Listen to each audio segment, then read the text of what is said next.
They said his life was over, a broken veteran alone in the cold valleys of Wyoming, haunted by battles no one else could see. But one morning, by a limestone creek, he stumbled upon something that should not have been there, a massive black horse chained to a tree, its skin torn raw, and a note dangling from its neck. What happened when their eyes met would defy every expectation, because sometimes the most unbelievable miracles begin with the things the world has already given up on. Before we dive in, let us know where you're watching from. And if you enjoy this story, don't forget to subscribe. The last days of October came early to Red Valley. A brittle gray sky pressed low across the Wyoming horizon, heavy with the weight of a season not yet winter, but no longer autumn either. The kind of sky that seemed to hold its breath waiting. The air cut sharper than a knife, its chill carrying down from the high ridges where the red sandstone cliffs rose like the bones of the earth itself. Those cliffs, weathered by centuries of wind, stood in a haze of pale mist, their outlines blurred but unmistakably vast. From a distance, they looked like a fortress wall, abandoned by time, towering over the thinned-out forest below. The aspens and cottonwoods, once golden, were nearly bare now. A few stubborn leaves rattled against the branches, breaking loose with every gust of wind to spin down into the dry grass. Pine sap scented the air, mingled with the faint mineral tang of limestone, and the dampness of morning frost that lingered even into midday. The wind tunneled through the scattered trees, whistling sharp and hollow as it passed through cracks in the cliffside. Occasionally, a raven would lift from the treetops, its coarse cry echoing back off the stone, the sound as lonely as the land itself. Far below, faint but constant, the trickle of a limestone creek wound through the valley, its voice swallowed by distance. This was Red Valley in late October, vast, windswept, stripped down to silence. The land did not welcome or comfort. It endured. And in that endurance, it reflected the man who lived within it. Jack Rourke was 45 years old. Once he had stood tall, broad-shouldered, and unyielding, a figure built to carry heavy packs across foreign deserts, to climb mountains with gear clanking against his back, to kick in doors where the unknown waited. Now his frame still carried that stubborn strength, but his back had bent ever so slightly, as though pressed down by years of invisible weight. He dressed the way the valley itself looked, worn, practical, stripped of anything unnecessary. A canvas jacket, its shoulders frayed and weather-stained. Faded jeans that had seen more winters than he cared to count. Leather boots with heels chewed by time, their stitching loosening at the seams. Every thread on him spoke not of fashion, but of endurance. He was a man who wore his life in his clothes, who carried the dust of Wyoming as naturally as he once carried the sand of Afghanistan. His face was harder to ignore. The high cheekbones and square jaw that once marked him as young had thinned into sharp edges. Stubble peppered with gray framed a mouth usually pressed into silence. But it was his eyes that unsettled people most, a gray so dull it seemed clouded, always watching, always cautious. Those eyes rarely softened even in the company of strangers, and they never stayed still for long. They shifted as if waiting for something to move, to break the fragile peace. Jack walked with deliberate steps, solid but reserved. He carried himself like a man who wanted no attention. There was no swagger, no trace of bravado. Only a steady gait that said he had seen enough to know what mattered and what did not. The place he called home told the same story. It was an old wooden ranch house his father had built decades ago when Red Valley still held cattle and laughter. Now its corrugated roof was patched with rust, its fences sagged in places, and the well creaked like an old man clearing his throat. Once it had been filled with voices, his parents visiting neighbors' music from the radio in the kitchen. Now the only voice it carried was the wind through broken slats. It was not much of a home, not in the way most people use the word, but it was all Jack had left. War had taken the rest. Afghanistan had been another kind of red valley, different soil, different sun, but the same cruel vastness. Jack had served there through multiple tours, moving through villages scorched by conflict mountains littered with dust and broken promises. He had seen ambushes where men vanished in smoke firefights that dragged on until the barrel of his rifle seared his hands, and the kind of silence that followed death too closely. The war had not left him when the orders did. At night, he would jolt awake, lungs straining for air, as if the desert still choked him. His shirt clung to his skin with cold sweat. Sometimes it was a noise that brought him out of sleep, the slam of a shutter in the wind, thunder rolling down from the ridges, the crack of wood in the fire. In an instant, those sounds were transformed. A door became a gunshot. Thunder became mortars. Crackling fire became the sound of rounds striking stone. He slept with his back to the wall always, too. Even in his own bed inside a valley where no enemy waited, he could not surrender that habit. His body knew too well what vulnerability meant. But it wasn't the noises or the sweat that scarred him deepest. It was a memory. Marcus Hale. Marcus had been more than a squad mate. He was the kind of man who carried others forward when their legs gave out, who cracked jokes with dust in his teeth, who could take the worst day and convince you tomorrow still mattered. In Afghanistan, he was Jack's anchor. And in one brutal ambush, Jack lost him. The memory returned in fragments, the canyon road swallowed in smoke, the staccato of automatic fire hammering stone, Marcus shouting for him to move. Then the sudden collapse. Marcus falling, the sound muffled by chaos, his body crumpling into the dust. Jack had lunged toward him, but it was too late. By the time the firing ceased, Marcus lay still, eyes fixed on nothing. That image replayed endlessly, the guilt carved deep. If I had been faster, if I had been closer, if I had done something different, maybe he'd still be here. Jack carried that weight as surely as he carried his scars. It was a wound no bandage could ever close. So he chose silence. After the war, when the medals were pinned and the hands were shaken, Jack walked away. His wife, weary of his absence, even when he was home, eventually left. They had no children. His friends, those who had once crowded bars and campfires, drifted off to their own fractured lives. The bonds of war that had once tied them together stretched thin with distance until they disappeared altogether. He returned to Red Valley, not for its beauty, but for its emptiness. Here, no one expected him to talk. No one asked him how he was sleeping or why he never smiled. Here, the silence of the cliffs mirrored the silence inside him. His days became rituals without meaning. Wake at dawn. Chop wood even if there was already enough stacked by the wall. Fix fence posts that would likely break again in the next storm. Heat beans in a skillet, boil coffee black as tar.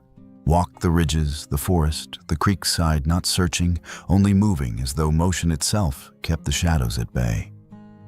The house remained quiet. The only sound inside was the tick of an old clock, each second thudding louder than it should, measuring not progress, but the slow weight of time. He spoke rarely. Some weeks passed without a single word escaping his lips. There was no laughter, no voice calling his name. Only the whisper of wind through broken shingles and the sound of his own breathing in the dark. It was survival, nothing more. If anyone had asked him what he lived for, Jack Rourke would not have known how to answer. He was alive, in the most literal sense, lungs filling, heart-beating, eyes open. But in every way that mattered, he was a man already half buried. His purpose had gone with Marcus. His family had gone with his marriage. His hope had gone with the war. Red Valley became a reflection of that state. Barren, silent, enduring, each day folded into the next, indistinguishable. There was no destination ahead, no dream waiting to be chased.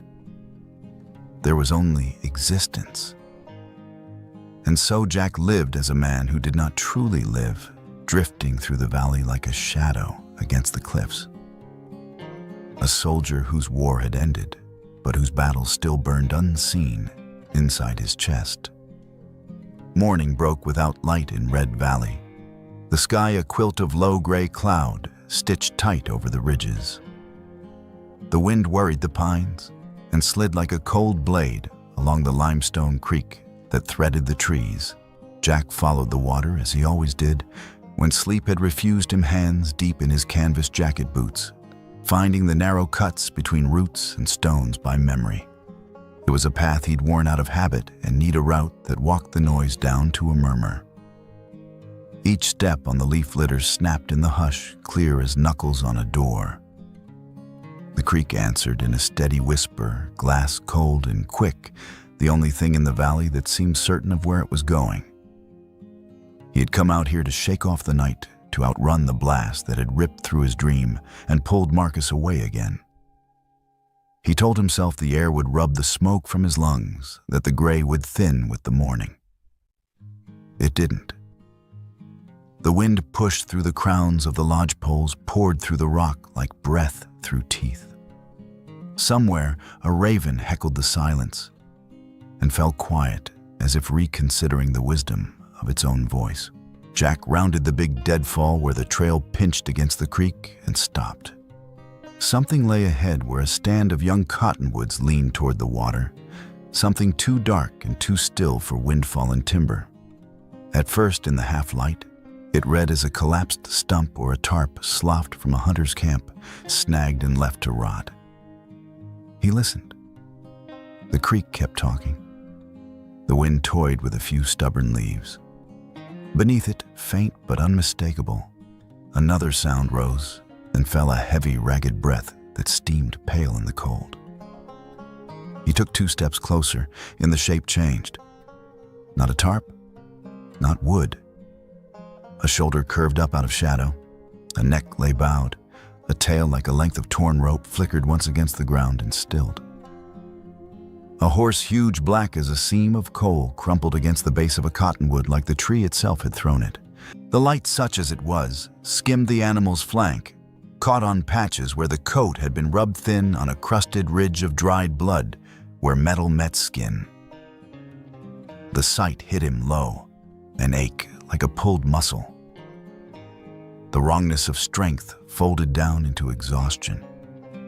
He moved slow without thinking about it, voice quiet in his own head, palms open at his sides.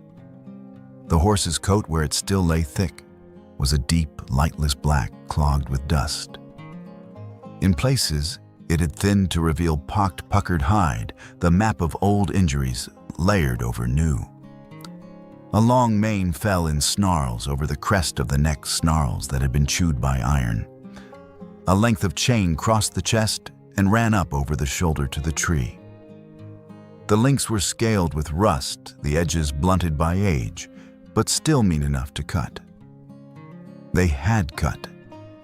The chain rode in a groove at the base of the neck, where hair had given up and skin had broken. Dried blood made a dark necklace there, the color of old brick. Even collapsed, the animal was astonishing in size. Jack had seen plenty of horses around Red Valley and out on ranches as a boy, but this one was taller and longer, the barrel built like a drum, even now with the ribs showing. Hunger had planed the body down carved, shallow valleys along the hips and between the shoulders. The forelegs trembled with the effort of holding part of the weight. The hindquarters had gone all at once and stayed down the hock joint, resting in cold dirt. Each breath came as a labor draw, hitch, release. Draw, hitch, release. Steam rose off the muzzle and drifted. He could hear the rattle deep in the chest, like a nail in a tin cup.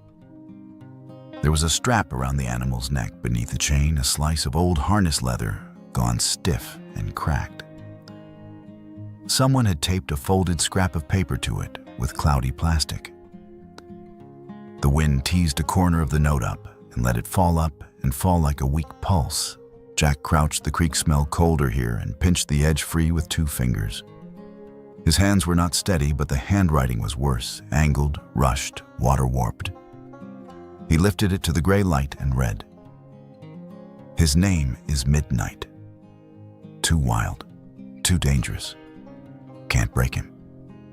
Forgive me." The words were a confession, masquerading as explanation. The last line hiccuped across the page, ink gone lighter, where the pen had lifted it and pressed down again. "Forgive me." He heard it the way it had been written, not to the horse, not really, but to some faceless jury in the writer's mind.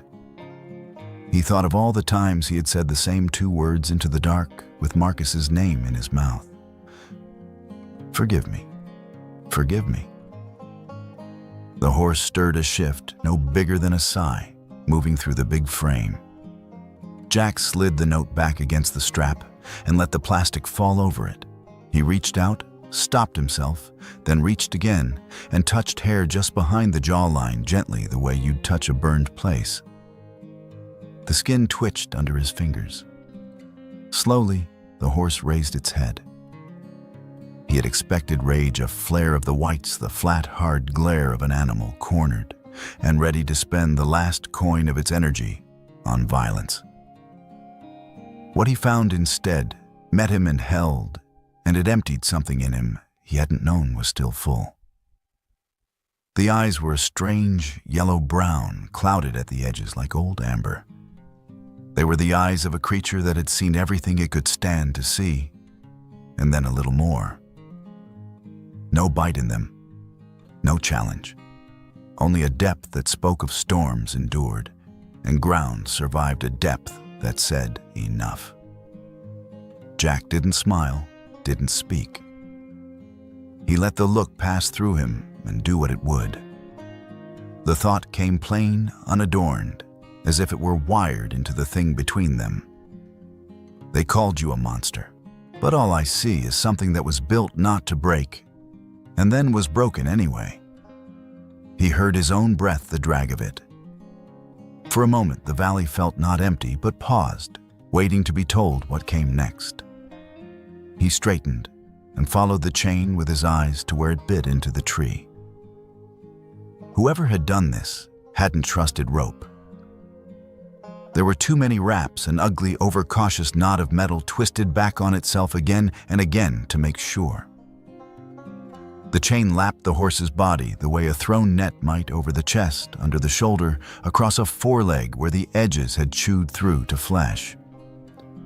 In 3 places, the links had sunk deep enough to vanish. Caution was the first language his body spoke now. It said, "Go slow, work from the outside when leave yourself an out." He stepped to where the animal could see him, palm open again, and set his other hand on the loop of chain laid across the shoulder. The horse's ears flicked. It watched him. It did not move. Jack slid the knife from his belt. The blade had been sharpened on too many bad stones and wiped on too many pant legs. His initials were carved crookedly into the wooden scales, JR, with the R almost worn away by sweat. He braced the chain against the meat of his palm, turned the blade sideways, and fed it under the first gap he could find. Metal rasped on metal. The sound struck a match in his head, and smoke rose. Behind the smoke heat, like a hand, the shriek of ricochets, a dirt road punched into clusters by mortars, men yelling with their voices swallowed as soon as they made them. He blinked, and the cottonwoods doubled, then swam back into one. He pulled breath down into his lungs and put weight on the knife. The first link surrendered slowly, bending enough to open, before it gave with a clack that seemed louder than the creak. He eased the chain away from the raw skin beneath and worked out the second loop where it crossed the chest. The horse's breathing quickened. His breathing, its skin fluttered. But it didn't strike or rear. It didn't even try to stand. It stood the way a man does when the dentist says, "Hold still," and he does even while everything in him asks to leave. Jack moved to the next wrap. The knife squealed. The squeal turned into the scream of a truck axle blown apart, a sound he'd heard once in Coast, 2 heartbeats before the ambush started. The canyon in his head narrowed to a slot. Sand blew up around his boots. Marcus was at his left shoulder. The radio was a wasp nest of half-words and static. Somewhere ahead, the ridge coughed flame. His hand jumped. The blade glanced off iron and kissed skin. A thin line of red welled and slid into hair. Jack jerked his arm back like he'd been burned. "I'm sorry," he said. His voice in that place startled him. He hadn't expected it to be there. The horse's ear tipped toward him. It didn't flinch. It blinked once, a slow lowering and raising like the close of a heavy door. For a breath, he saw Marcus as clear as if the man had stepped out from behind a tree. The grin that always broke sideways, the mouth opening to say some nonsense designed to keep fear from hardening in a throat. "Don't stop, Jack. Not a ghost. Not a judgment." Just a thing Marcus would have said if Marcus were here, which he was not and would never be. Jack set his jaw. "I won't stop," he said, quieter, to the horse, to the tree, to the dead man, and to the living one. "Not this time." He wiped the blade clean against his jeans and returned to the chain like a man going back to a stubborn knot. He worked lower now, loosening what he could and cutting what he couldn't, feeding the blunt spine of the knife under each link to spare the torn skin. One by one, the loops dropped to the ground with a clatter that sounded less like noise and more like the counting off of something finished. The horse's shoulders fell a fraction. Breath moved through the barrel easier. The tremor in the front legs faded to a visible quiver. Sweat ran cold between Jack's shoulder blades despite the air. His fingers had gone numb along the first knuckles from the vibration of the steel. He shook them out once and kept going. The last rap was the worst, cinched high and tight around the chest, where the ribs rose and fell. The metal had settled and the flesh had swollen. He slipped the blade in sideways, felt for the give of the gap, and forced a space where there was none. The sound of the link breaking felt like something coming unhooked in him too. The chain slumped away. He guided it off with his free hand and let the weight of it fall. It hit dirt and rang once, and was quiet. For a second, nothing happened. The horse stood as it had stood, frozen in the posture of a long-held command. Then a tremor moved through the whole body like a wave. The knees unlocked. The big animal swayed, tried to find ground, failed, and collapsed onto its side with a whoomp that sent dust and cold air up in a ghostly bloom. Jack was moving before he thought it. He dropped to one knee in the drift of dust and got his hands under the jaw palm against the warm, damp hair. The head was heavier than it looked. He turned it so the nose stayed clear of the dirt, and the eye, those amber eyes, kept the world rather than the ground. The horse panted, the breath hot against his wrist, each exhale shaking a little at the end. Up close, the smell was sharper iron and old blood, and the sourness of fear dried into hair, the wild clean of horse underneath it that no amount of dirt could smother. He could feel the drum of the heart under his fingertips, where the chain had cut, feel it quicken, and then settle into a scared, sensible gallop. Easy, he said, not to soothe himself, but because it fit in the air. Easy, big fella. He twisted and shrugged out of his jacket with one hand, wadded it, and slid it under the jaw to keep the head off the rocks. His fingers, stripped of their calluses by the blade, stung when they touched the raw edges at the base of the neck. He didn't probe there. He worked farther back, combing the bunched mane apart so it would not pull against the wounds when the horse tried to rise. The wind fumbled at the note again, where it lay taped to the leather. His name is Midnight. He let his palm rest there on the scraped hollow where the chain had ridden and felt the rise and fall.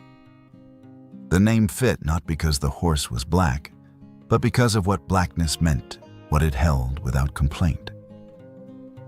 Jack leaned down so the horse could see his face if the horse wanted to. He had never done anything like this in his life, not with an animal this size, not with his hands shaking and his breath still not entirely his. "You're free now, Midnight." He said the word surprising him by existing. His voice came rough, as if it had been left out in the weather and brought back inside. "But you're not going to carry it alone anymore. Not the weight, not the nights." He didn't know if he meant the chain or the other thing he felt thrashing in the dark between them. He didn't know if the horse could understand the grammar of promises. He only knew the way the big head settled a fraction heavier into his cupped palms, and the way the eye clouded and old and full of unwanted knowledge grew less wide. The way back to the ranch was longer than Jack remembered. The trail was little more than a scar along the slope, a place where boots and hooves had once pressed the dirt into a reluctant path. Now it was half choked with pine needles and the brittle bones of last year's leaves. Jack moved slowly, keeping his steps measured, one hand on the lead rope, the other ready, in case the black horse behind him faltered. Midnight's head swung low, nostrils working hard to draw in the sharp air. Each breath rasped like sand dragged over stone. The horse's sheer size seemed to contradict the frailty of his gait, the shoulders still massive, the neck thick, but every step came loose, uncertain, as if the ground might at any moment give way. The sky had sunk into a bruised purple. Clouds crawled heavy above Red Valley, and the moon showed only as a pale smear behind them. Wind swept across the ridgeline, hissing through the firs and aspens like 1,000 whispers conspiring against the silence. Jack's boots crunched softly, and behind him, the horse's hooves dragged as though reluctant to leave the creek. The sound of the chain, clattering to the dirt hours earlier, still echoed in his head. It had been just iron giving way, but to him it was more. It was the sound of release, of something breaking loose inside himself. For the first time in years, he'd felt the pressure in his chest shift, not vanish, but ease. As if in cutting the horse free, he'd nicked through some unseen tether in his own ribs. He walked with that sound repeating in him, steady as a drum. By the time the ranch came into view, the night had thickened. The outline of the house sat slouched against the slope roof, sagging under years of neglect. Fences leaned like tired old men waiting to fall. The barn stood apart from the house, a shape of dark timbers and holes where shingles were missing its windows, blind with dust. Once long ago, this place had smelled of horses and hay, of saddle soap and leather oil. Now the scent was of rot and abandonment of wood that had drunk too many rains and grown weary of standing. Jack led Midnight to the barn. The door moaned on its hinges when he pushed it open, a sound like something old and resentful waking up. The air inside was damp, filled with the sour tang of mold and the faint sweetness of rotted straw. His chest tightened with memory being a boy, again brushing down his father's gelding in this same barn, listening to his father whistle tunelessly through his teeth while he worked on a saddle.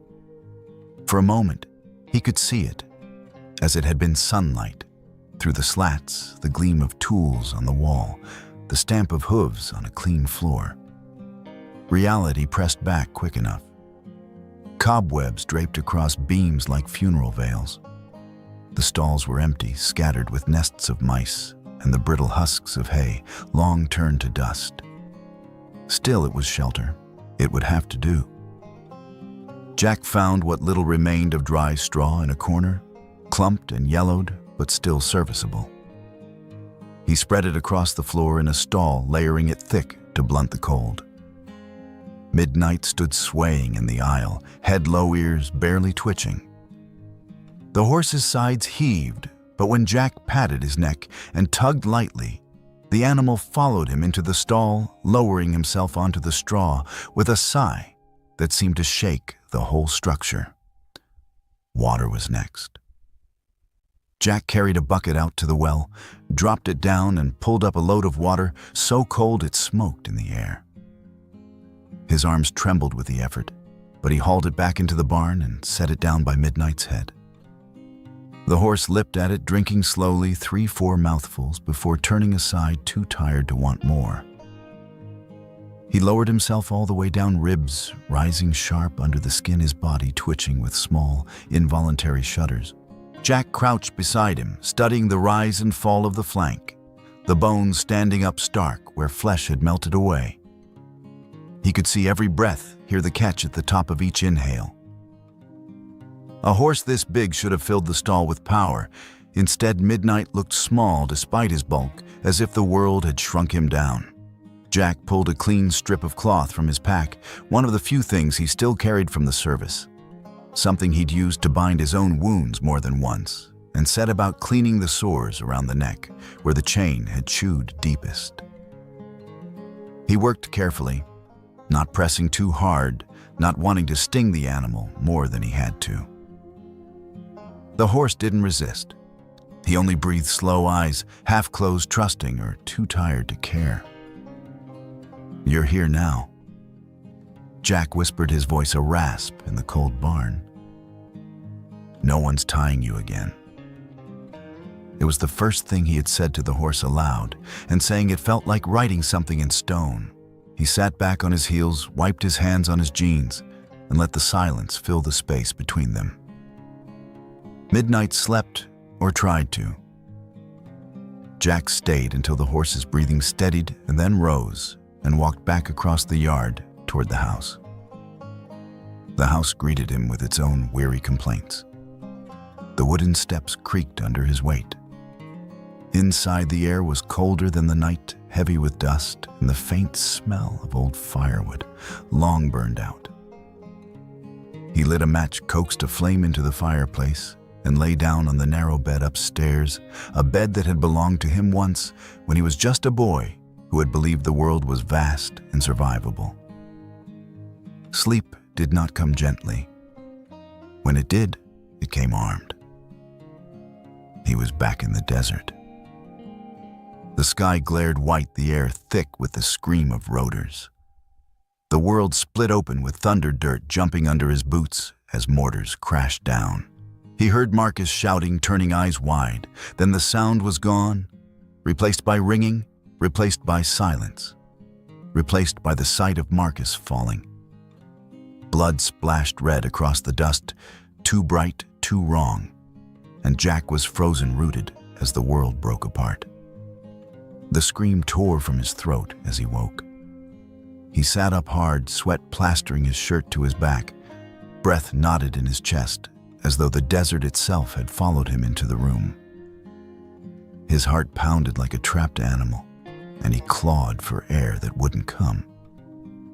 The shadows pressed close at the old house, closing around him like a tomb. He couldn't tell where he was, Afghanistan, or Red Valley, past or present. He pressed his hands against the mattress, grounding himself, but the past clung thick and merciless. Then he heard it. Faint at first through the walls and across the cold yard, a sound from the barn. A low whicker, almost a question. Then again stronger, followed by the hollow thud of a hoof striking dirt. Once. Twice. Then a rhythm, steady, measured, deliberate, like a heartbeat externalized. Jack froze, listening. The sound cut through the storm in his head. He clung to it, pulling himself back toward it the way a drowning man seizes a rope. Each strike of hoof against earth called him to the surface. Midnight was awake. Midnight was answering him. The panic receded slowly, like a tide dragging back into the ocean. His breathing evened. Sweat cooled on his skin. He pressed his palms to his knees, head bowed, and listened until the rhythm stopped and silence settled again. For the first time in years, Jack realized he wasn't entirely alone in the night. The thought was as strange as it was undeniable. He sat there in the dim room, moonlight seeping through the cracked curtains, and let it sink in. The darkness didn't seem as complete as it usually did.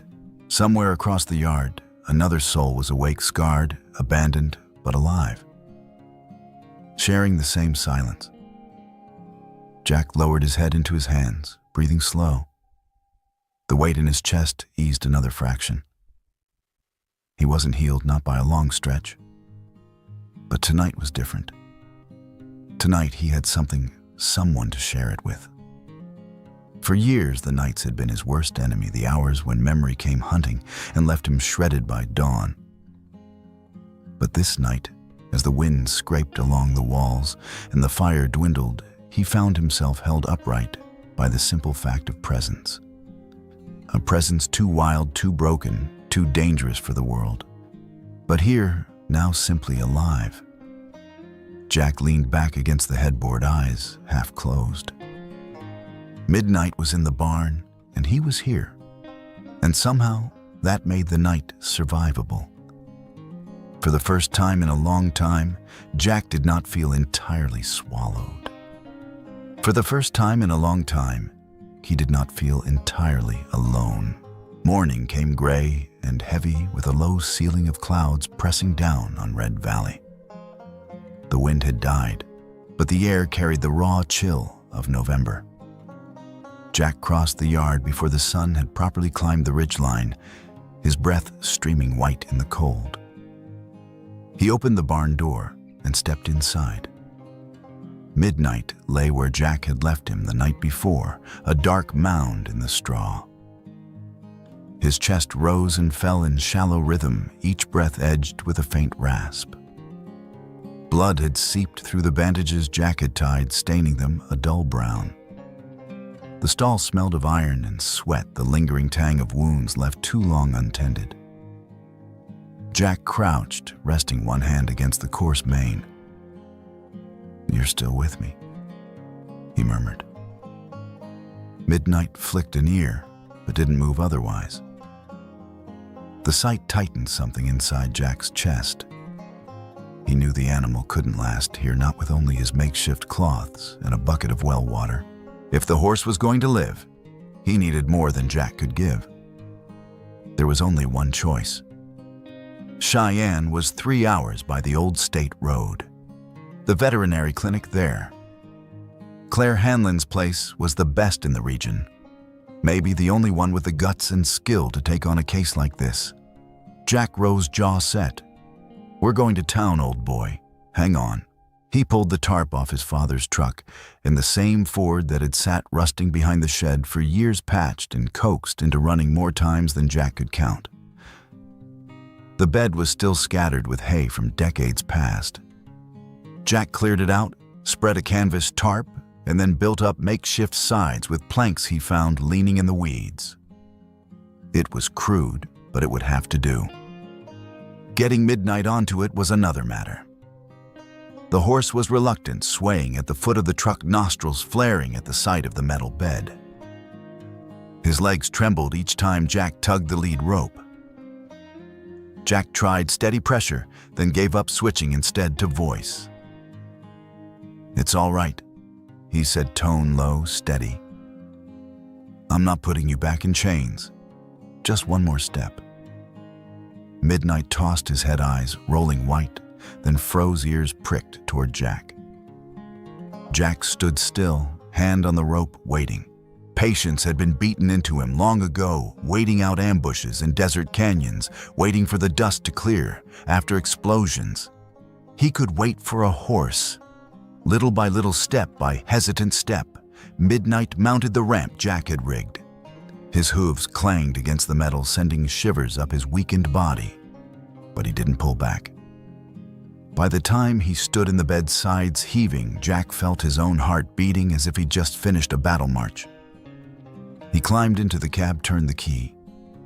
The Ford groaned awake, coughing smoke. Jack pulled onto the dirt road, the tires throwing up plumes of red dust. The miles stretched long and harsh. He checked the rearview mirror, constantly watching Midnight sway, the horse's legs bracing against each bump. The animal's whole frame trembled, but he stood enduring, his eyes fixed on some distance Jack couldn't see.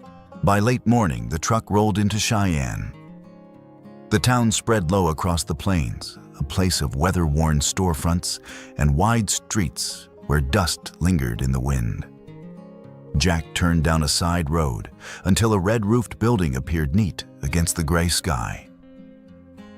A sign creaked gently on its post, Dr. Claire Hanlon, Veterinary Care.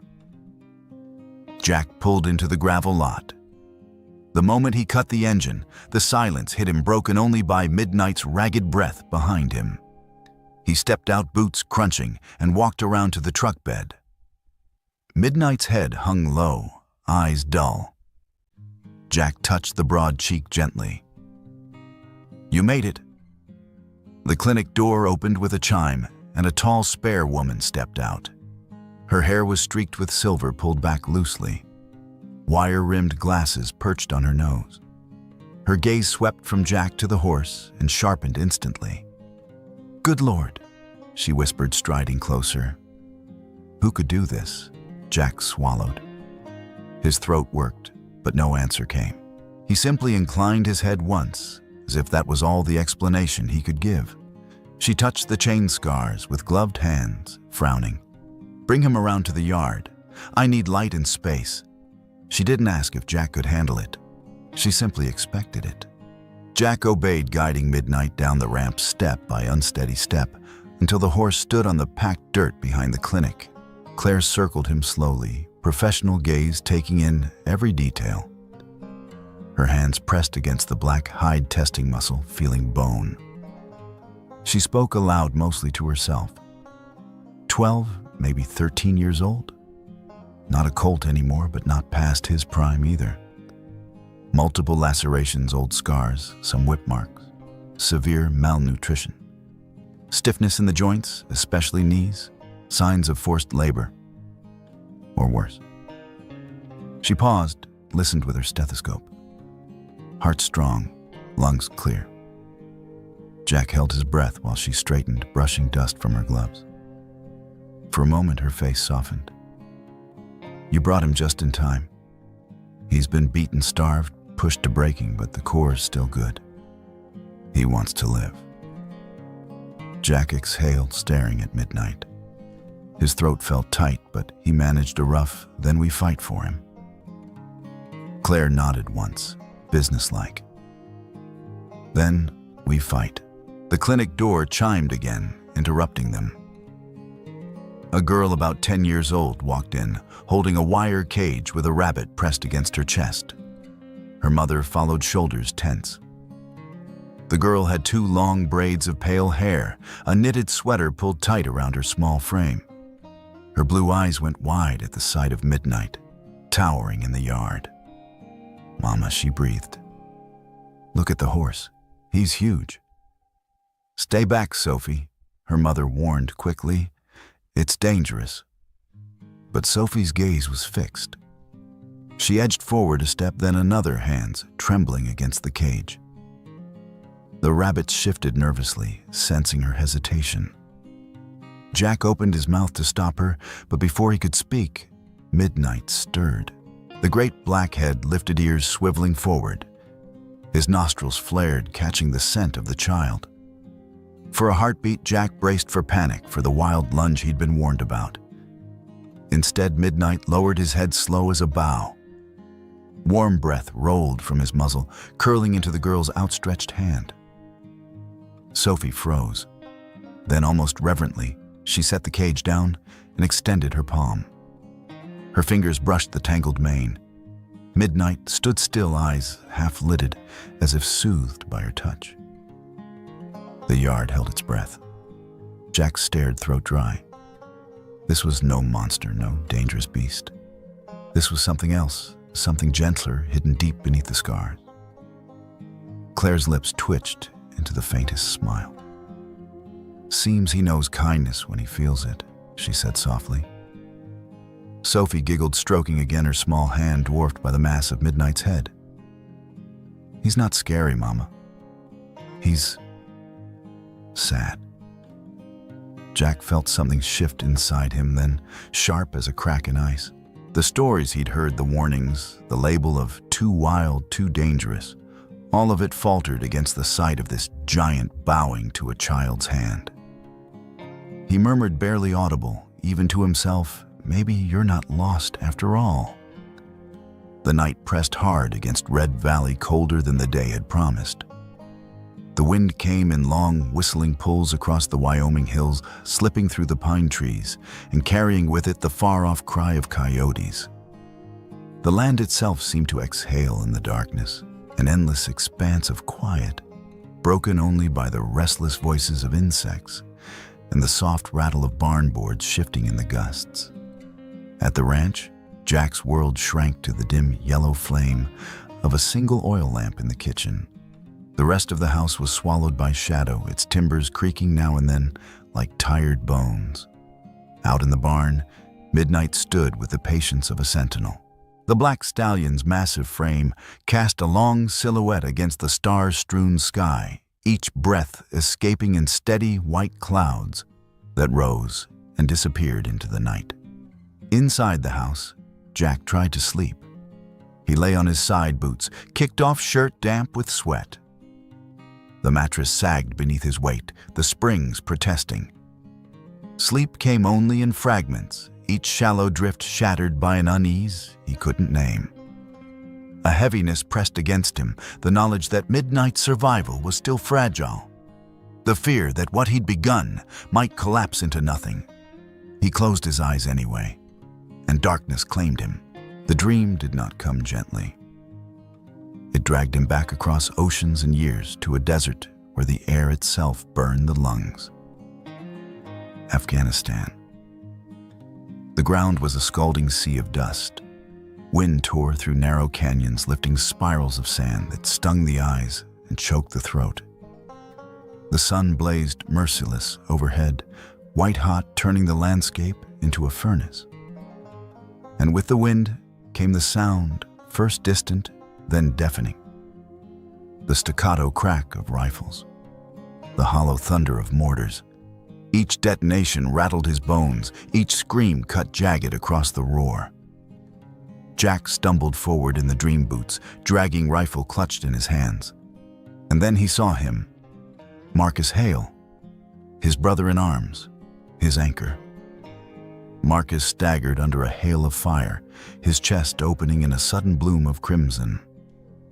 The desert floor drank it greedily, staining the sand in the patterns Jack had seen in 100 nightmares. No, Jack's throat tore with the shout. But the sound was drowned out by the thunder around him. His legs turned heavy as if chains had wrapped around his ankles. He fought to move, fought to reach Marcus. The man fell to his knees, eyes wide-mouthed, shaping words Jack couldn't hear. Then the earth split open, an explosion too close. The sky filled with fire and smoke, a rolling wall of noise. Jack's body slammed against the ground. Ears rang, lungs burned. He clawed at the sand, trying to rise, trying to crawl toward Marcus's crumpled form. But when the smoke cleared, there was only silence, only absence. He woke with a strangled cry. The cabin ceiling loomed above him, dark and low. His skin-was-drenched shirt clinging cold to his back. Breath tore in and out of his chest, like he'd run for miles. His hands trembled violently. He pressed them against his knees, but the shaking wouldn't stop. The room wavered around him, caught between memory and reality. His mouth was dry tongue, thick with the taste of smoke that wasn't there. Then it came the sound that cut through the terror. A horse's cry, piercing and clear, rolling across the valley like an echo from some deeper place. Midnight. Jack's head jerked toward the window. The night outside was vast, but through the glass he saw a shape stir in the barn lot. A heavy thud followed hoof against wood, steady and deliberate. Again and again. A rhythm like a heartbeat struck into the earth. He rose on legs that barely obeyed him, pushed open the door, and stumbled into the cold. The wind slapped his face, sharp and bracing, his lungs filled with it, clearing some of the fog. He walked across the yard gravel, crunching underfoot, until he reached the barn. There, standing tall against the faint light of the lantern Jack had left burning, was Midnight. The stallion's eyes glowed faintly in the shadows, a reflection of flame and starlight mixed together. His ears pricked forward, head lifted high. He was waiting. Jack stopped, chest heaving, staring into that gaze. It was not the look of a wild beast, not the violence whispered in town. It was steady-rooted, unwavering. A silent tether pulling Jack back into the present. Something inside him broke loose. He stumbled to the fence, gripping the rough wood. His strength failed him, knees hit the dirt. His breath came in ragged sobs, but the sounds were different now, less fear, more grief. He reached through the rails, fingers tangling in Midnight's tangled mane. The horse did not flinch.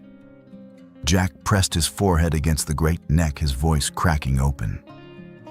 And for the first time in years, the tears came raw, unrelenting. They tore out of him like floodwater breaching a dam. Tears he'd buried under silence, under whiskey, under the hollow rituals of survival. He wept for Marcus, for the men who hadn't come home, for the nights he'd lain awake whispering apologies into empty dark. "I'm sorry," he gasped between sobs, words tumbling uncontrolled. "Marcus, I'm sorry. I should have been faster. I should have." His chest shook, the sobs cutting like broken glass through his throat. Midnight stood immovable, massive frame absorbing the storm. His warmth radiated against Jack's face, steady and grounding. The stallion's breath rose and fell in calm rhythm, anchoring the man clinging to him. Jack's tears soaked into the coarse hair, mixing with the stale scent of sweat and dust. The horse did not move away. He was a wall, a witness, a shelter. Jack's voice thinned into a hoarse whisper. Words rose that weren't meant for Marcus anymore. They were meant for this living, breathing creature who had somehow stepped into the hollow place Marcus had left behind. "They called you a monster," he murmured into the tangled mane. "But I see you. I see what you are. And I'm not leaving you. Ever." The vow trembled from his lips, fragile and fierce all at once. It was more than a promise to an animal. It was a line drawn in the sand of his own soul, an end to the years of running, of abandoning, of carrying guilt like a shackle. This time, he would stay. This time, he would fight beside what had been given to him. Midnight shifted slightly enough that his great chest pressed against the rails. His breath blew warm across Jack's hair, curling into the cold night like smoke. The gesture was wordless, but it was answer enough. Jack closed his eyes, clutching harder, as if anchoring himself to that warmth. The sobs slowed, easing into silence. His breathing steadied, sinking unconsciously with the stallion's.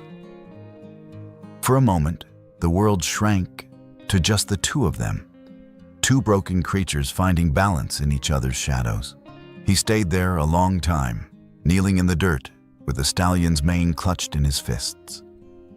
Minutes slipped into hours or so, it felt. Eventually, the trembling in his body eased, replaced by a deep weariness that carried no terror, only release. When at last he rose, his legs were stiff, his face raw. Midnight shifted his weight, but did not turn away, watching with that same steady gaze as Jack stepped back from the fence. "Thank you, Jack," whispered voice thick. The night had grown calm again. The coyotes had fallen silent, the wind gentler now, brushing the valley with only a faint hiss through the grass. The stars above glimmered like quiet witnesses spread wide and endless. Jack returned to the cabin steps, lighter though his body was drained. Inside, the oil lamp still burned its flame, low and flickering. He sank into the chair by the window, hands resting on his knees. For the first time in years, he did not fear closing his eyes again. The darkness outside felt different, less like a predator, more like a companion.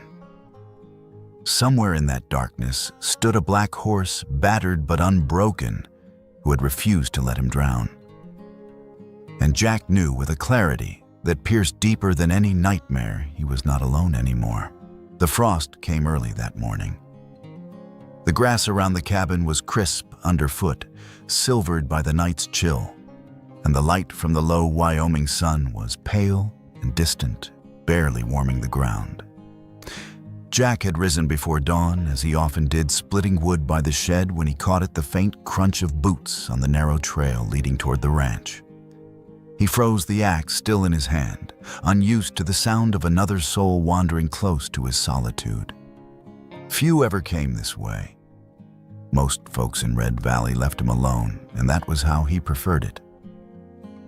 Yet the steps grew nearer, measured unhurried.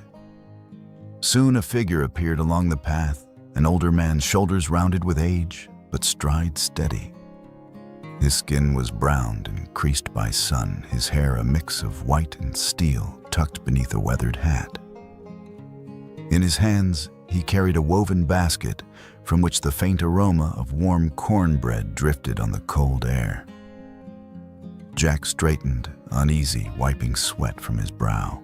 He knew the man, though they had spoken little in years, Tomas Delgado, who lived half a mile down the valley. A rancher, once a horseman always. He had known Jack's father back when the land was still alive with cattle and laughter. Tomas lifted a hand in greeting as he reached the porch.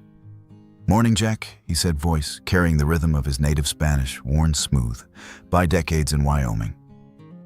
Jack hesitated, then nodded. "Morning. You're up early?" The older man's eyes twinkled.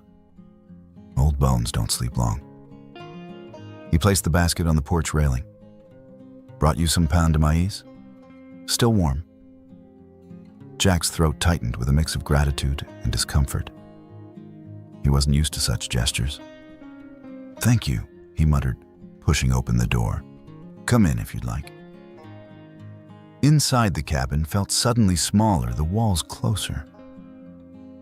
Jack poured coffee, while Tomas sat at the table removing his hat and setting it down with care. His gaze wandered to the yard outside the window. There, the black stallion stood near the fence, the morning light, making his coat gleam like wet stone. For a long moment, Tomas said nothing. Then his lips pressed together, and he nodded once.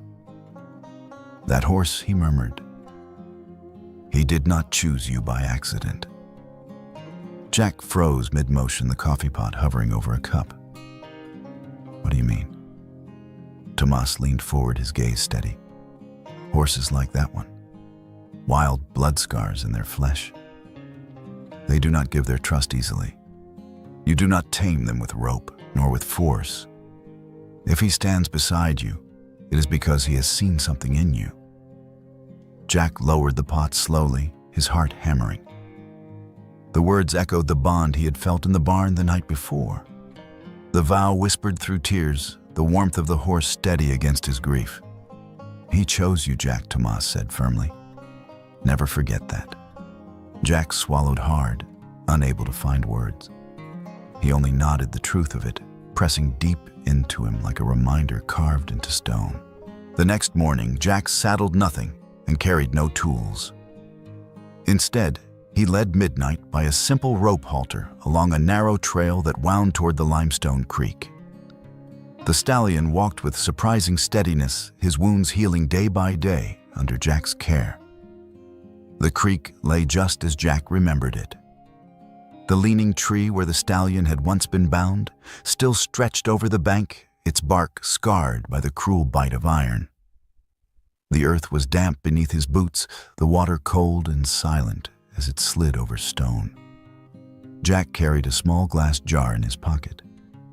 From it, he withdrew a folded scrap of paper, the one he had found tethered to the stallion's neck, the cruel farewell written in hurried scrawl. "His name is Midnight. Too wild, too dangerous, can't break him.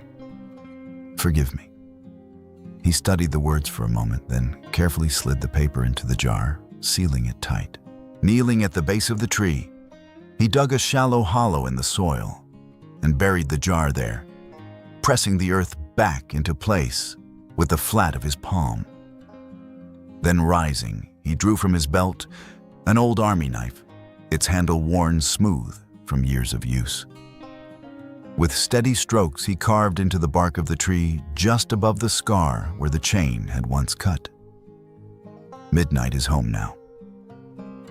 He stepped back, breath clouding in the cold air, staring at the words. It felt like a ceremony, a marker between what had been and what would be.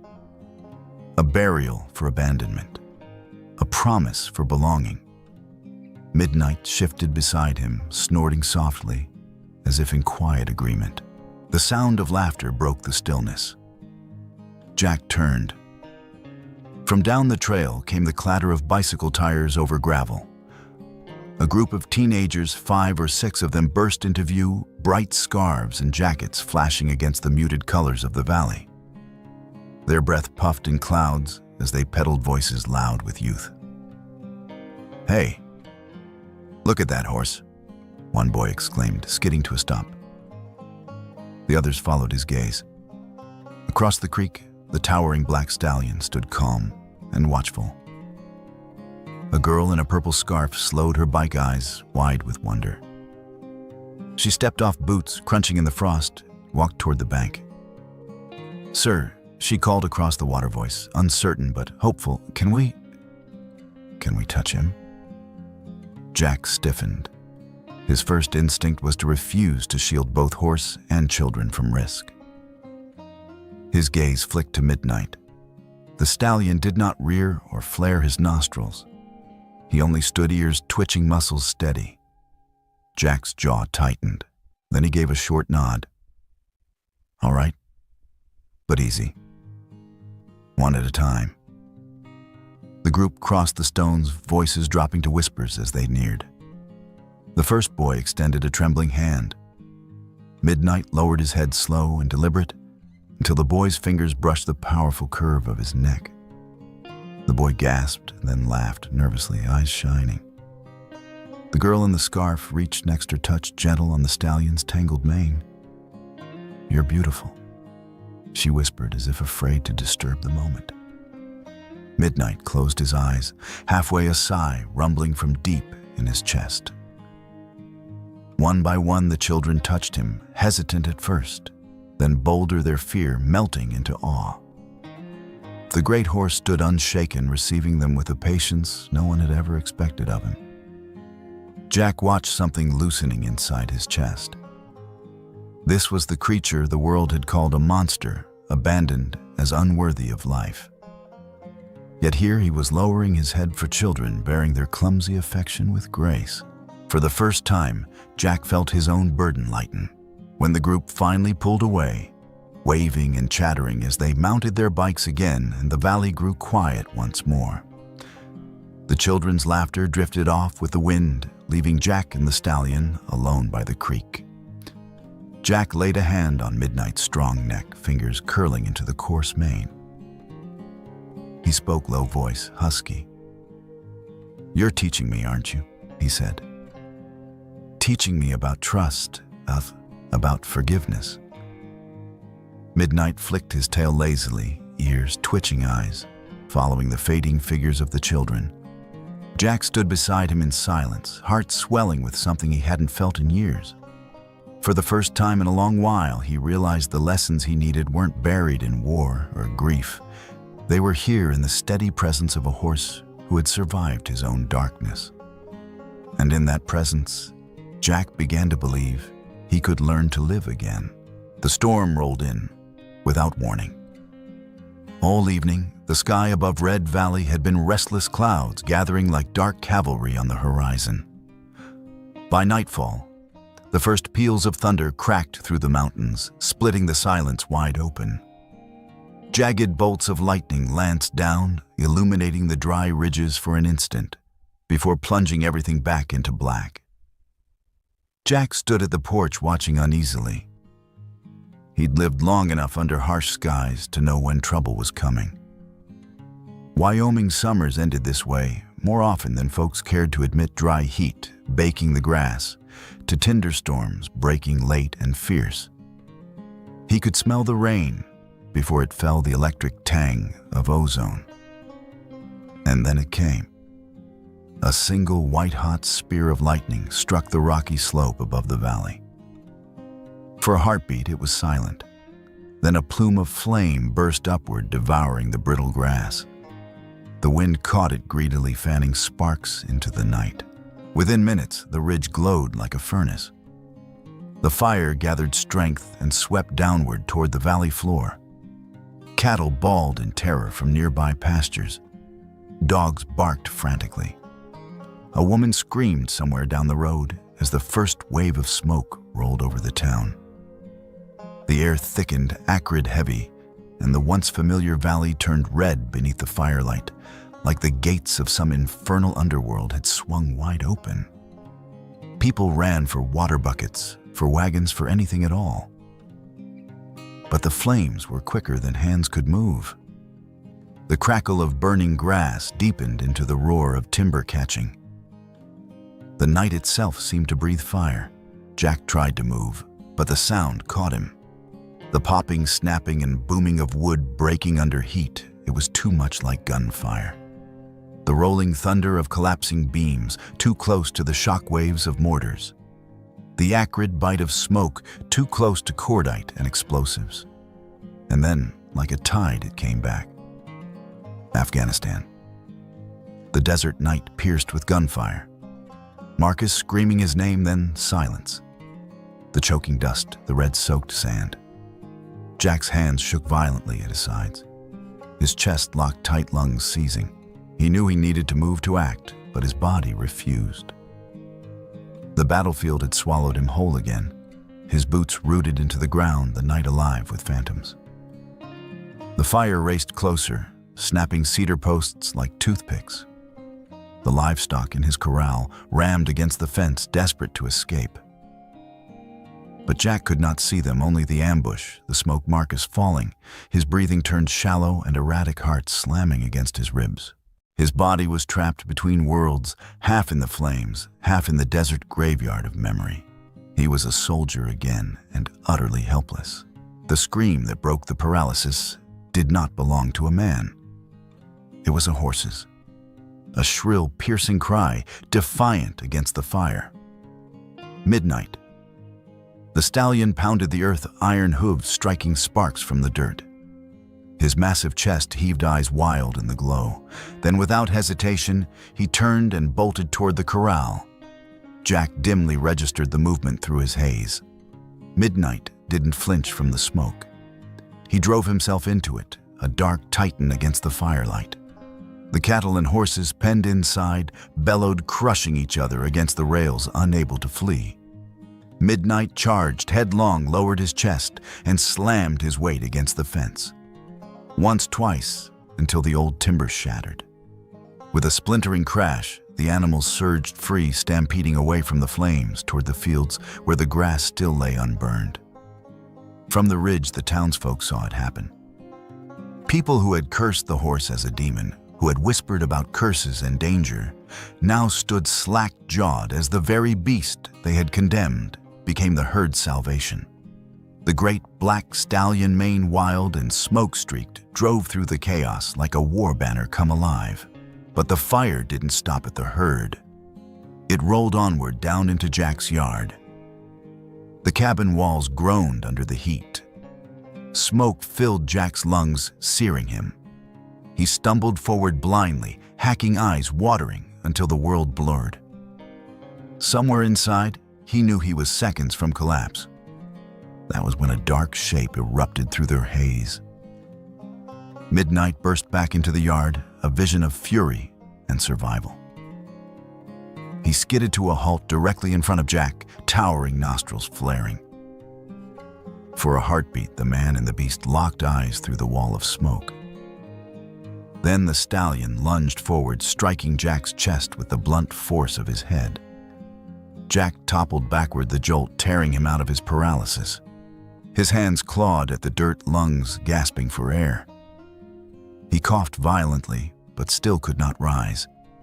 His knees buckled. His body was giving up. And then midnight dropped. The massive horse bent his knees, folding to the ground beside him. He pressed closer, lowering until his smoke-stained flank was against Jack's chest. Some instinct older than language moved Jack's hands. Blind choking, he grabbed fistfuls of tangled mane and dragged himself up onto the horse's back. The moment Jack's weight settled, Midnight surged to his feet. He wheeled, turning his back on the fire, and charged. They plunged through the choking dark embers, falling like burning rain. Jack clung desperately, forehead buried against the stallion's neck. Midnight's muscles bunched and released in a rhythm as steady as a war drum. Each stride carried them farther from the inferno. The flames roared behind them, chasing, but the stallion did not falter. He ran like a creature born from shadow and storm, carrying his rider through the valley of death. The world narrowed to fire and smoke, to hooves pounding against the earth, to the raw will of survival. When at last they burst free of the smoke, cool air flooded Jack's lungs. The stars reappeared overhead, unclouded. He coughed, sobbing with relief, as Midnight slowed, chest heaving. They had reached the open meadow. The fire still raged behind them, but here for now was safety. On the ridge, people had gathered, faces illuminated by the glow of the blaze. They had seen the stallion shatter fences, led cattle to safety. And now before their eyes, they saw him emerge from the inferno, with a man clinging to his back. Someone cried out, "Lord Almighty, it carried him out. The beast carried him." The murmurs rippled like wind through wheat. The names they had whispered, monster, curse, devil, fell silent. In their place rose something else, awe.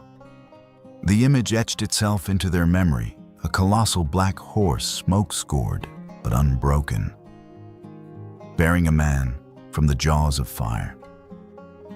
Against the backdrop of the burning valley, it was less an animal than a legend. Jack slid shakily from the stallion's back, collapsing to his knees in the grass. Midnight stood above him, sides lathered with sweat, chest rising and falling like a bellows. Their eyes met in the half-light. Jack reached up, hand trembling, and pressed his palm against the stallion's jaw. "They said you were a monster," he whispered hoarsely. His voice broke, but his words carried steady conviction. "But you saved them. You saved me." Midnight exhaled hard, a burst of steam in the night air, and lowered his head until his forehead pressed briefly against Jack's shoulder. In that moment, the world shifted. Midnight was no longer the abandoned brute chained to a tree, no longer the terror of Red Valley. He was a savior, a guardian. Jack understood then with crystalline clarity that their lives had fused at the crossing point between death and survival. And he knew the valley would never see the stallion the same way again. The fire had passed, but the valley bore its scars. Blackened hillsides, smoldered fences lay in ash, and the faint scent of charred earth clung stubbornly to the wind. For days afterward, the townsfolk sifted through what remained, repairing, consoling, starting over. Jack Carter did the same, only his repairs went deeper than fence posts or shingles. Something had shifted inside him, burned away in the inferno, and replaced by a strange, steady light. One evening, as the cicadas sang and the last traces of smoke drifted from the ridges, Jack sat at the old pine table inside his cabin. The lamp on the counter flickered low, throwing uneven shadows across the wood. A battered notebook lay open in front of him, the pen trembling lightly between his fingers. It had been years since he'd written to anyone, years since he had dared to reach out to the men who had once been closer than brothers, the ones who had fought beside him in Afghanistan and scattered across the country after the war like fragments of shrapnel. The Harper Crew, they used to call themselves, after the valley where they'd nearly all been killed. Some were gone. Some had disappeared into silence. A few he still knew were alive, though buried beneath lives of isolation and half-healed wounds. He dipped the pen to the page and began slowly. Brothers, I don't know where this letter will find you. Maybe you've stopped checking mailboxes altogether. I almost did. But I thought you should hear this. The words came halting at first, then steadier. He wrote of the stallion, how he had found it chained and bleeding, how everyone in the valley had called it too wild, too dangerous. He wrote of the nights when his mind dragged him back to Afghanistan, and the ghosts of Marcus, and the ambush that would not let him sleep. And he wrote of the fire, of how the horse had carried him through the smoke, out of death's grip. For the first time since the desert, I feel like I am not trapped anymore. I don't wake only to choke. I don't feel Marcus dying every time the wind shifts. The nightmares still come, but I'm not alone when they do. Midnight stands with me. He breathes, and somehow I remember to breathe too. At the bottom, Jack paused, pen hovering. He thought of the men scattered in their own lonely valleys, drinking too much, fighting shadows in silence, convinced there was no way back. He wrote, "If you think you can't return, remember this. Sometimes what saves us isn't another soldier or a mission or even a doctor. Sometimes it's something you never expect. For me, it was a horse. For you, it might be something else. Don't shut the door if it comes." He signed his name, simply folded the letter, and slid it into an envelope already addressed. Tomorrow, he would send it. For tonight, the act of writing was enough. A week later, he found himself driving north with Midnight, standing tall in the trailer behind him. The sign on the fence outside Cheyenne read, "Veterans and Mustangs Initiative." The program had started a few years back. Jack had heard an idea born from the knowledge that both men and horses carried scars you couldn't always see. Bring them together, let them heal each other, and maybe something stronger would rise from the wreckage. Jack wasn't sure if he believed in programs. But after the fire, after what he had seen Midnight do, he knew he couldn't keep this miracle locked away in Red Valley. The ranch hosting the initiative was wide and open, dotted with corrals and training pens. Veterans in jeans and boots worked alongside handlers, coaxing nervous Mustangs with slow movements and patient voices. Some laughed, some sweated, some sat apart staring into the dirt. The air was filled with dust, hay, and the sharp notes of horses calling across fences. When Jack stepped down from his truck, heads turned. Midnight followed, massive and soot-dark, his hide still marked faintly from the fire. Conversations paused. A few men muttered low, recognizing the stallion's reputation even here. The program coordinator, a broad-shouldered woman with a sun-faded ball cap, came forward. Her gaze swept over the horse, then up at Jack. The one they call Midnight Jack gave a quiet nod. "He's with me now." Her eyes softened, though her tone carried curiosity. "Well then, let's see what he's here to do." No one pushed further. They didn't need his story yet. The sight of the great horse at his side said enough. That afternoon, the veterans gathered in a wide ring while trainers demonstrated groundwork with Mustangs. Some horses balked at ropes, some stood frozen, some skittered sideways with every touch. Jack stood near the fence with Midnight beside him, and the stallion calm in the heat, his ears flicking to each sound, but his body steady. Jack's eyes wandered until they caught on a figure apart from the group. A young man, maybe late 20s, early 30s, sat on the fence rail, arms folded tight, his gaze fixed on the dirt. His hair was cropped military short, his body lean, but his eyes were empty in a way Jack recognized too well. He had the look of someone who'd come because he had nowhere else to go, not because he believed in healing. Jack learned his name from a passing remark: Luke Jensen, Marine, 3 tours. Silence hung on him like a second uniform. For most of the session, Luke didn't move. He didn't try the exercises, didn't respond when another veteran offered a hand.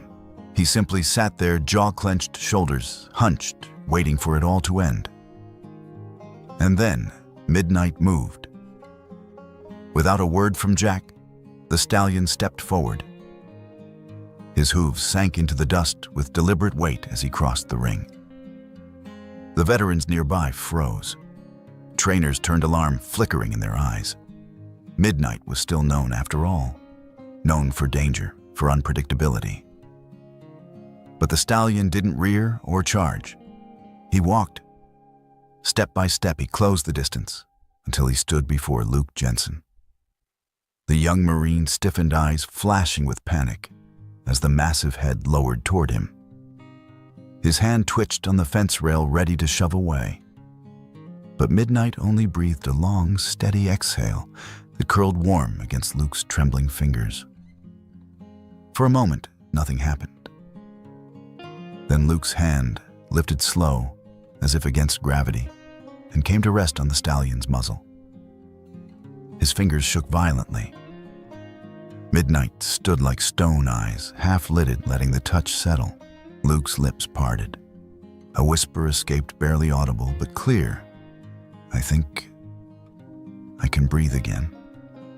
The ring went silent. No one dared to break it, not with what they were witnessing. Jack stood rooted where he was, his chest tightening. He felt the sting in his eyes before he realized he was crying. Midnight had carried him through fire, through nightmares, but this was different. This was the horse reaching into another broken soul, finding the crack and slipping light into it. Jack didn't move. He only watched. Word of what happened spread faster than a fire through dry grass. By the next week, veterans who had once eyed Midnight with suspicion now approached with reverence. They didn't ask for explanations. They didn't need to. They had seen the way Luke Jensen's shoulders eased when the stallion stood near him, the way his hollow eyes flickered with something almost like life. Soon others came too. Men who hadn't spoken in months sat quietly at Midnight's side. Women who woke screaming each night leaned against his shoulder and found themselves still. The great black horse stood for them all, never pushing, never asking, simply present. Jack watched in awe as it unfolded. He saw the ripples spread. This animal, once condemned as a monster, now became something closer to a sanctuary. He realized it wasn't only his story anymore. Midnight was writing others, silently, without fanfare. One of the program's psychologists pulled Jack aside one afternoon. Her voice was hushed, reverent. "Do you know what you've brought here? Sometimes it takes us years to help someone open their mouth, to trust a single hand again. That horse of yours, he did it in minutes." Jack swallowed hard, his hand resting on the railing, as Midnight stood in the ring, surrounded by veterans who no longer feared him. "He chose us," Jack said quietly, "same way he chose me." Weeks passed, and the valley returned to its rhythm. The hills grew green again. The sky stretched wide and forgiving. Jack returned home with Midnight, carrying not only his own healing, but the weight of what they had begun in Cheyenne. One night, beneath a sky washed clean of smoke, Jack walked into the open field behind his cabin. The stars poured thick across the heavens. The Milky Way stretched like a river of light. Midnight grazed nearby, his hide gleaming silver-black under the starlight. Jack stepped closer, laying a hand on the stallion's heavy mane. The cool breeze whispered through the grass, tugging gently at his shirt. For once his chest was still. No ghosts, no sand, no fire. Only silence, the good kind. He pulled out his weathered leather journal, thumbed to a blank page, and wrote slowly the words, as simple and sure as he felt them. They called him a monster. I call him a miracle. He chose me as I chose him. He closed the book, tucking it back into his coat. Ahead, the lantern light from his cabin glowed soft through the windows. He turned, looking once more at the stallion. Midnight lifted his head ears, flicking eyes steady as ever. Jack smiled. For the first time in longer than he could remember, he believed in tomorrow. And on the ground beneath the endless stars, their shadows stretched side by side, one man, one horse, etched long across the red earth of the valley they now called home. Thank you for staying with us until the end of this story. We'd love to hear from you. Share your thoughts in the comments below and let us know your favorite part. If you enjoyed the journey, don't forget to like, share, and subscribe to our channel for more captivating stories like this one. And don't miss out. Hit the notification bell so you're always updated on our latest content. Your support truly means the world to us.